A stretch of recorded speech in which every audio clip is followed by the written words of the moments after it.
سلام همگی، خوش اومدین به یه ویدیو دیگه.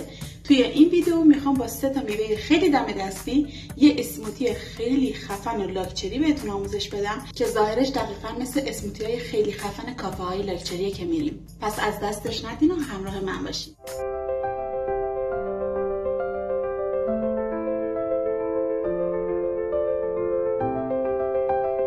خب موادش که خیلی راحته، یه دونه سیب، یه دونه شلیل، یه دونه لیمو، یه مقداری شیر، چند اسکوپ بستنی، 1 یا 2 تا کافی از نظر من، یه دونه موز، وانیل شکری برای تزیینش اگه دوست داشتین، پودر کاکائو هم میتونید استفاده کنید. بریم که درستش کنیم.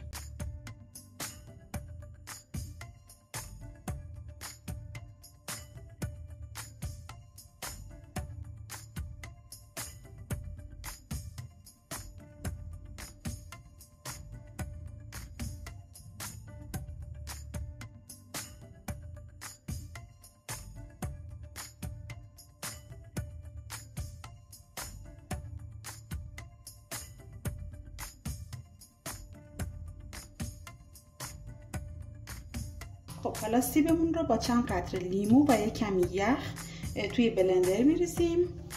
آب لیمو برای اینه که رنگ سیبمون تیره نشه.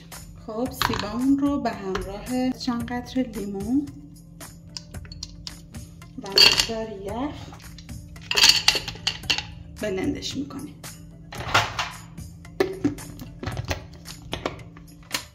بریم که بلندشون کنیم.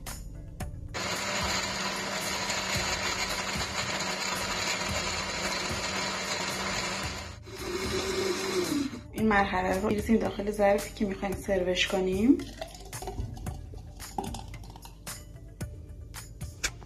این از لایه اول. خب حالا میریم سراغ ترکیب شیر، بستنی،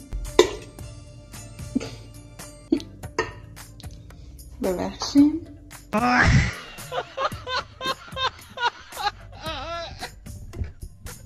شلیل و موز.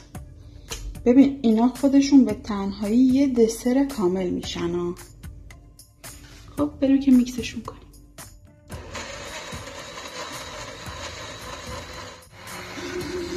خب بریم سراغ لایه دوم، ولی قبل از اون بچه‌ها ترکیب سیب با لیموی تازه یه بوی عالی اینجا راه انداخته.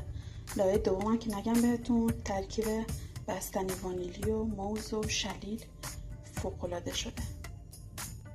در نهایت هم اگر دوست داشتین میتونین با پودر وانیل یا پودر کاکائو اینجوری روش بریزین و تزیینش کنید که زیاد توی تزیینش البته معلوم نیست، بیشتر مزه خیلی. حالا شما میتونید به جای پودر وانیل پودر کاکائو بزنید. بریم که تستش کنیم. خب بوش که فوق‌العاده شده. بریم ببینیم مزهش چطوره. تستش میکنم و نظر واقعیمو بهتون میگم. خب بذارین ترکیبش کنم. ببین بوی سیب و لیموی تازه از یه طرف دیوونت میکنه، بعد ترکیب شیر و شلیل و موز و بستنی وانیلی فوق‌العاده شده. حتما امتحانش کن. حتی اگر فکر میکنی خوب نیست امتحانش کن، مطمئنا خوشت میاد.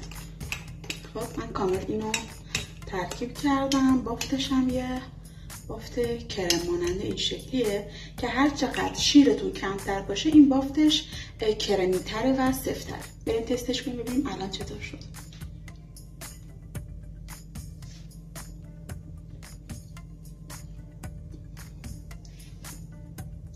ببین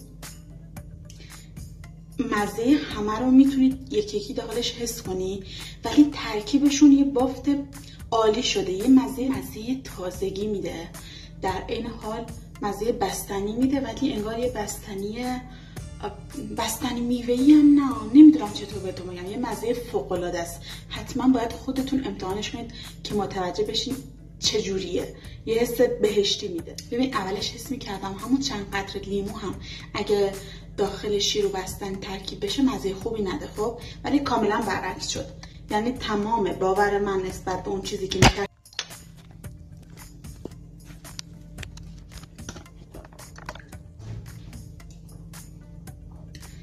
آیا من اینو بازم درست میکنم؟ قطعا برنامه‌م اینه که همین که مهمون گیرم اومد سریع اینو درست کنم بذارم جلوشون. عالیه. از اون ترکیبای خیلی خفن میشه و اون دو رنگ بودنش خیلی جذابش میکنه. مزه‌ش هم که دیگه بهتون گفتم این مزه بهشتی داره، واقعا خوشمزه است. بهتون پیشنهاد میکنم حتما درستش کنید، بهتون قول میدم عاشقش میشین. لایک و سابسکرایب یادتون نره. حتما توی کامنت ها بهم بگین که دوست دارین ورژن شکلاتیشو هم درست کنم یا نه. توی ویدیوهای بعدی احتمالاً بخوام اسمیکی معروف هیلی بیبر رو بهتون آموزش بدم، پس حتما سابسکرایب کنید که اونو هم از دست ندید. مرسی که تا اینجای ویدیو با من بودین. خدا نگهدار.